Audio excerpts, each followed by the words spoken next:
Okay, thank you for watching. We're going to be switching out an ignition switch in a 1994 Chevy Suburban. It is not the ignition, the cylinder, the key lock cylinder. It's an ignition switch. Went to AutoZone, got the part, LS309. I'm just using the Duralast right now, but basically the car's not turning on. I switched out the starter, brand new battery. It's just barely getting a click, and also some of it's just everything's not really working that well. And this is supposed to be a quick fix, so if it is cool, it only costs about 15 or 16 bucks. But the first thing that you want to do, see here's the steering column. If you go down here, it's up above it. So you got these bolts right here. This thing's gonna drop down a little bit. Then I can reach up. I can reach up under, so I can feel the bolts on it. And then I can go ahead and I can peel that off, put this back on, reattach the clips, and we'll see how it works. So we're gonna go in here, we're gonna release these bolts that hold this. This is gonna drop down a little bit. Then we're gonna reach up on top. Okay, again, to get these bolts here, you're gonna need, what is this? You're gonna need a 13mm socket.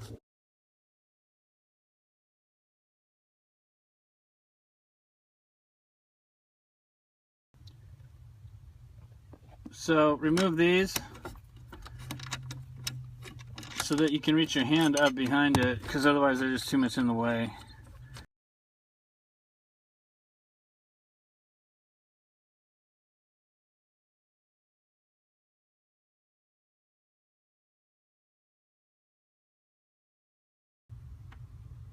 All right, now you're gonna want to get a 3/8 inch. Okay, we're back. I'm just saying, like, if you can even really see. If you give it a good push down, you can really reach down and get in there.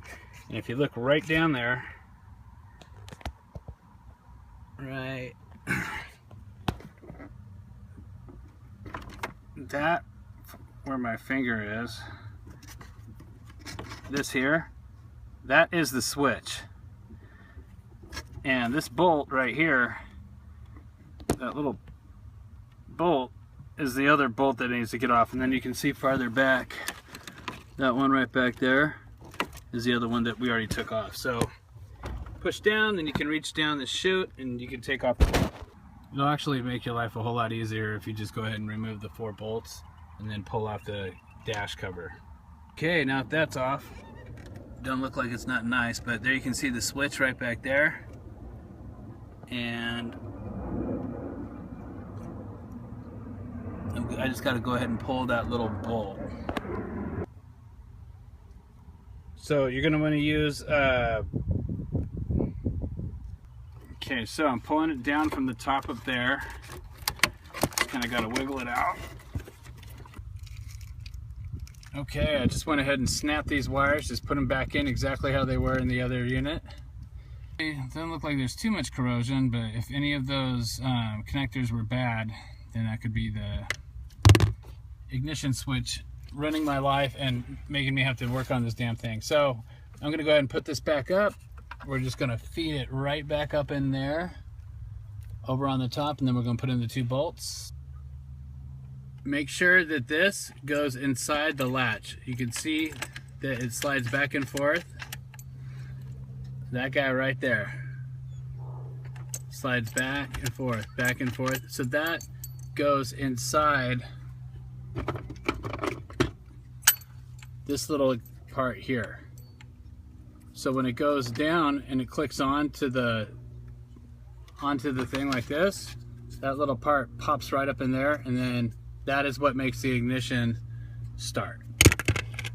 Releases the current to it.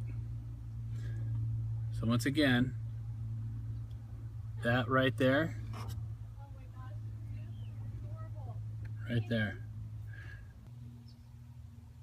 Okay, so up here we have the ignition switch that's been reattached.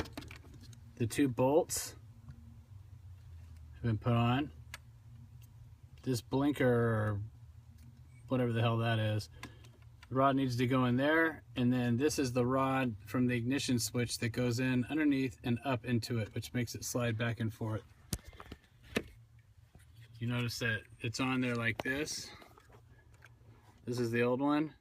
The rod goes up underneath into this area right here. All right, now I'm gonna raise this whole steering column up so that the bolts slide back through these brackets, and then I'm gonna screw these on.